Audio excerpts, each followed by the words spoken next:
Hi hello welcome to our channel. నేను మీ సరి. ఈరోజు మనం చెప్పుకోబోయే కథ ప్రేమ సంఘర్షణ పార్ట్ 19. కథలోకి వెళ్ళే ముందు వీడియోని లైక్ చేసి హైప్ చేయడం మర్చిపోకండి ఫ్రెండ్స్. భోజనం చేయకుండా పడుకుంది రాగమాలిక. తల్లి రాగా రారా భోజనం చేద్దు గాని అని పిలిచింది సుప్రజ. ఆకలేదు పిన్ని అని రాగమాలిక చెప్పింది. నువ్వే ఇలా అయిపోతే అక్కడ మీ నాన్న ఇంకెలా ఉంటాడు? నువ్వు చెప్పిన అవన్నీ విన్న తర్వాత గదిలో నుంచి బయటకు రాలేకపోయాడు మీ నాన్న. ఎంత వేదనని అనుభవిస్తున్నాడో నీకు అర్థమయ్యే ఉంటుంది. నువ్వు భోజనం చేయకుండా ఉంటే ఎంత బాధపడతాడు అని సుప్రజ అంది. పిన్ని అన్నం ప్లేట్లో పెట్టుకుని తీసుకురా. నేను అందరి మధ్యకి రాలేను. నాకు అందరినీ ఫేస్ చేయాలని లేదు. ప్లీజ్ పిన్ని అని చెప్పింది రాగమాలిక. అలాగే రాగా అని భోజనం పళ్ళం తెచ్చింది సుప్రజ.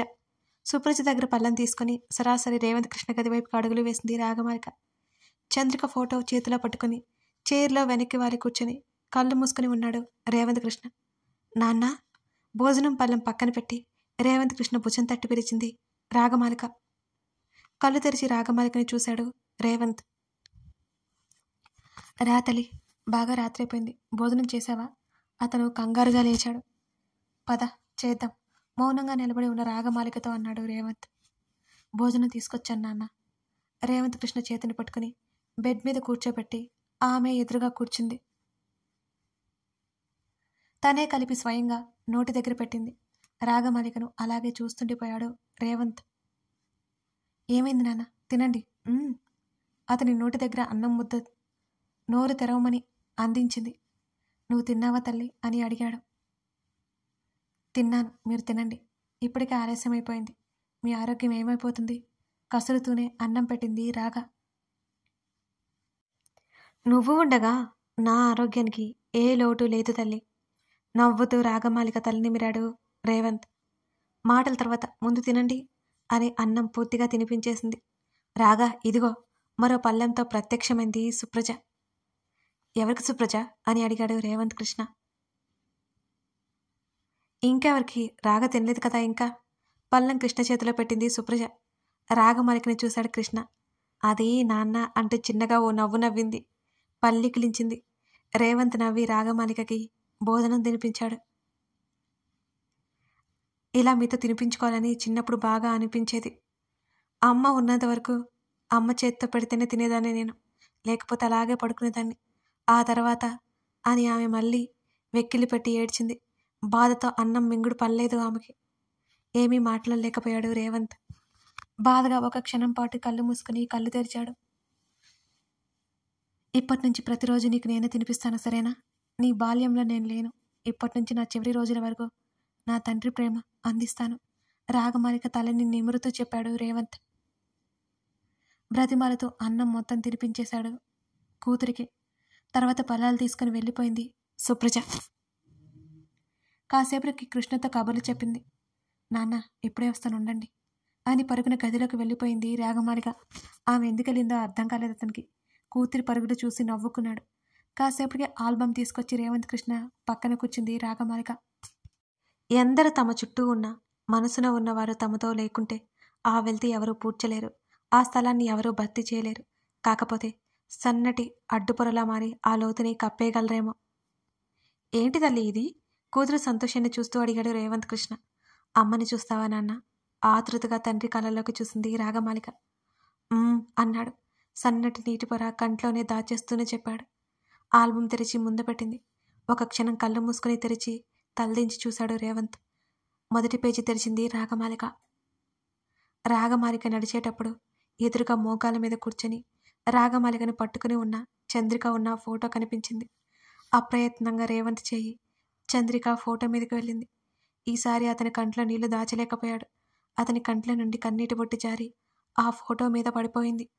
మరో ఫోటో చూపించింది రాగమాలిక. నుదిరిన చిన్న నల్ల బొట్టు పెట్టుకుని కాటన్ చీరలో జడ అల్లి ముందుకు వేసుకుని కళ్ళకు కాటుక దిద్దుకుని చేతిలోకి ఒక్కొక్క లోహపు గాజులు వేసుకుని రాగమాలికని ఎత్తుకుని నిలబడి ఉన్న చంద్రిక ఫోటో అది. తన దగ్గర ఉన్నప్పుడు చిన్నపిల్లలా మారం చేసేది. అంతలోనే పెద్దతరంగా హుందాగా కనిపించింది చంద్రిక. పెళ్లికి వస్తున్న దుఃఖాన్ని బలవంతంగా ఆపుకుంటున్నాడు రేవంత్ కృష్ణ. అతనికి వెక్కి వెక్కి ఏడవాలని ఉంది. అప్పుడే కాస్త భారం తగ్గుతుందేమో అనిపించింది. అంతలోనే తన వయసు గుర్తుకొచ్చింది అతనికి. మిగిలిన ఫోటోలు ఒక్కొక్కడిగా చూపిస్తూ వివరించసాగింది రాగమాలిక అతని తండ్రికి. ఇద్దరు చంద్రికతో ఉన్న జ్ఞాపకాలను నెమరు వేసుకోసాగారు. ఎన్ని సంవత్సరాల మీద పడినా చంద్రిక అలాగే ఉంది. ఇద్దరు ప్రాణాలతో ఉండి ఒకరినొకరు చేరుకోలేకపోయాము అనే బాధ అతన్ని కృంగదీస్తోంది. మాట్లాడుతూ రేవంత్ కృష్ణ ఒడిలోనే నిద్రపోయింది రాగమాలిక. కూతురి నుదుటిన ముద్దు పెట్టుకొని రాగమాలికను మంచం మీద సరిగ్గా పడుకోబెట్టి ఆ ఆల్బంని మరోసారి తెరిచి చంద్రికని పదే పదే చూసుకోసాగాడు రేవంత్. ఇక అక్కడ ఉండలేకపోయాడు. ఆరు బయటకు వచ్చాడు. వెన్నెల్లో వారిద్దరి జ్ఞాపకాలన్నీ అతన్ని చుట్టుముట్టాయి. చంద్రిక, నీ ఎడబాటు భరించలేకపోతున్నాను. చాలా కష్టంగా ఉంది చంద్రిక. ఊపిరి తీసుకోవడం భారంగా మారుతుంది. నన్ను వదిలి ఎందుకు వెళ్ళిపోయావు? నక్షత్రాల మధ్య మెరిసే చంద్రుని చూస్తూ అనుకున్నాడు రేవంత్ కృష్ణ. ఆ నిశీధుల చంద్రిక, ఆ వెన్నెల్లో చంద్రిక, ఆ చల్లగాలిలో చంద్రిక, అతని హృదయంలో చంద్రిక, ఎటు చూసినా చంద్రిక చంద్రిక, అతని అణువణువు చంద్రిక.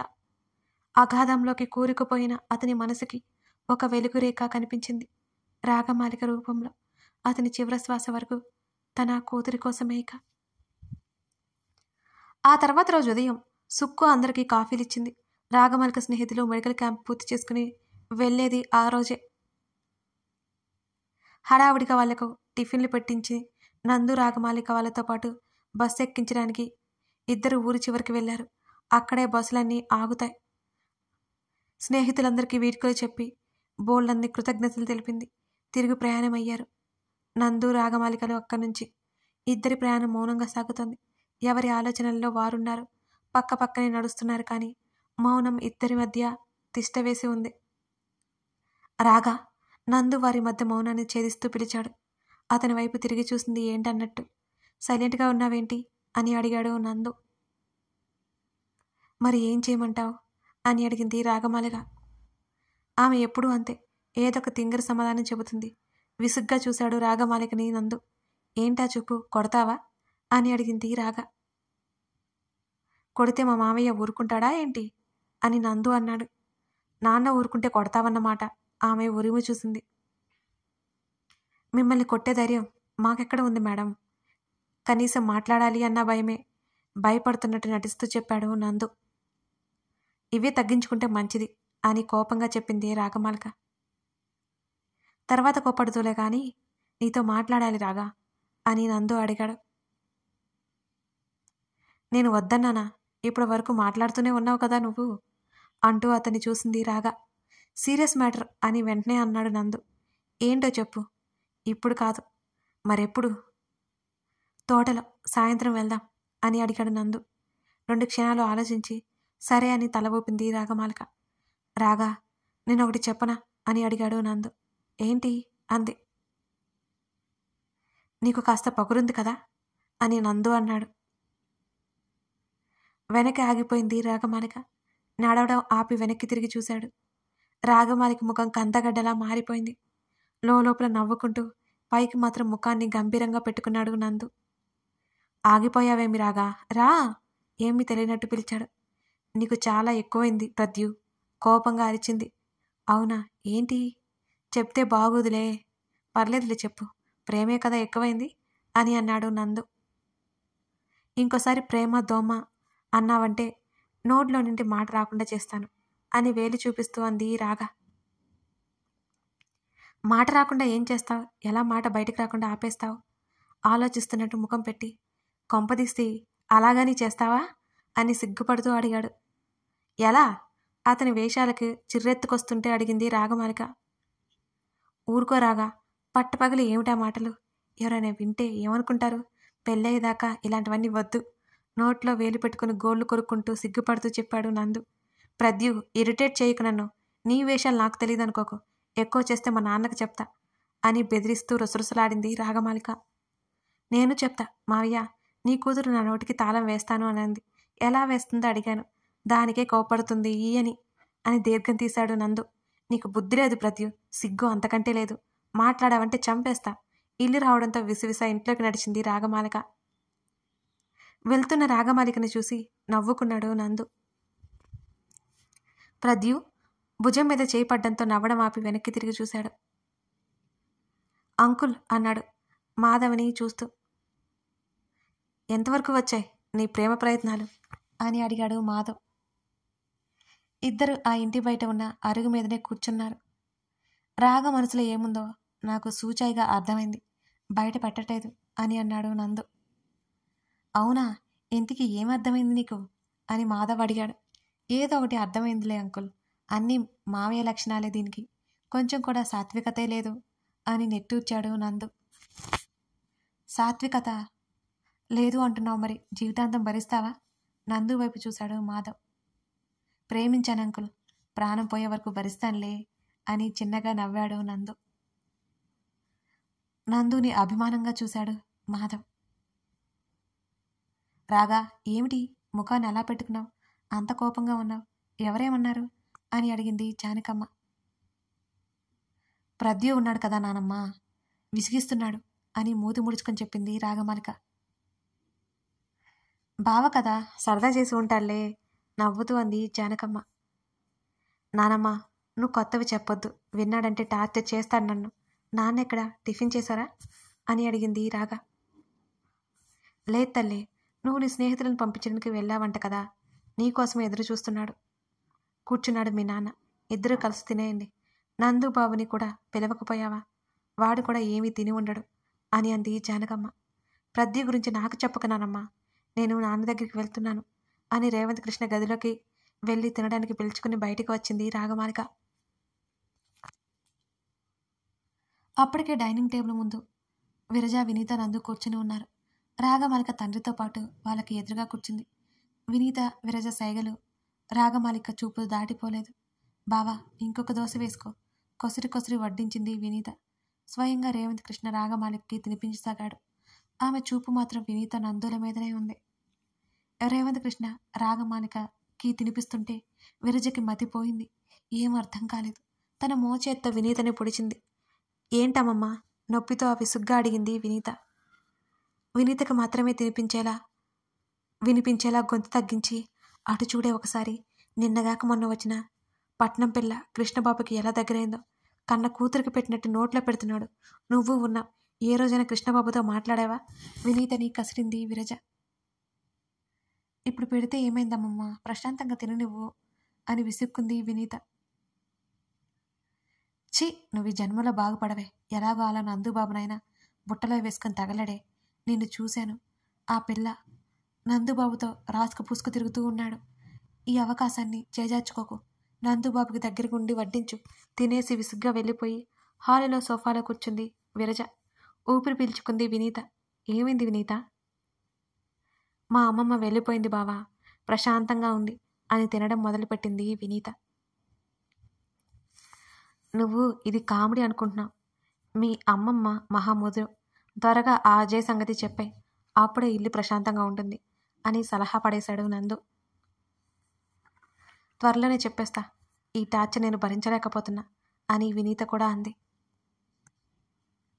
వాళ్ళిద్దరు ఏం మాట్లాడుకుంటున్నారో రాగమాలికకి అర్థం అవ్వక ఆ కోపం అంతా తింటున్న దోశ మీద చూపించసాగింది ఆమె. ఏమైంది తల్లి? రేవంత్ కృష్ణ పిలుపు విని తల తిప్పి తండ్రి వైపు చూసింది రాగ. ఏం లేదు నాన్న, మీరు తినండి. స్వయంగా తండ్రికి ఆమె తినిపించడం మొదలుపెట్టింది. నాన్న! రాగమాలిక పిలుపు విరచి చెవుల్లో మారు మోగి ఆశ్చర్యంతో ఆవిడ కళ్ళు పెద్దవయ్యాయి. తెలిసి చేసిన, తెలియక చేసిన, ఒకసారి పొరపాటు జరిగాక ప్రాయశ్చిత్తం చేసుకుంటే ఏమి ఉపయోగం? జరగాల్సిన అనర్థాలు జరిగాక ఇక ఏమి లాభం? ఇదంతా ఎందుకు చెప్తున్నానో మీకు తర్వాత ఎపిసోడ్లో తెలుస్తుంది. ఇదన్నమాట సంగతి. ఇప్పుడు వాళ్ళ గురించి తెలిసిన విరజ ఎలా బిహేవ్ చేయబోతుంది, అసలు ఏమి జరుగుతోంది, విరజ చేసే గొడవకి రాగమాలిక లొంగుతుందా, వినీత నందు ఏం చేయబోతున్నారు, తర్వాత ఎపిసోడ్లో చూసేద్దాం. కథ నచ్చితే లైక్ చేసి కామెంట్ చేయడం మర్చిపోకండి. అలాగే ఇలాంటి కథలు ఇష్టమైతే మీ స్నేహితులకి తప్పకుండా షేర్ చేసి వినమని చెప్పండి. మనం పనులు చేసుకునేటప్పుడు, ఏదైనా వంట చేసుకునేటప్పుడు ఇలాంటి సమయంలో నాకు వింటూ ఉండడం అలవాటు. మీకు కూడా అలాంటి అలవాటు ఉంటే మీ స్నేహితులకు కూడా చెప్పేసేయండి. Thank you for watching this video.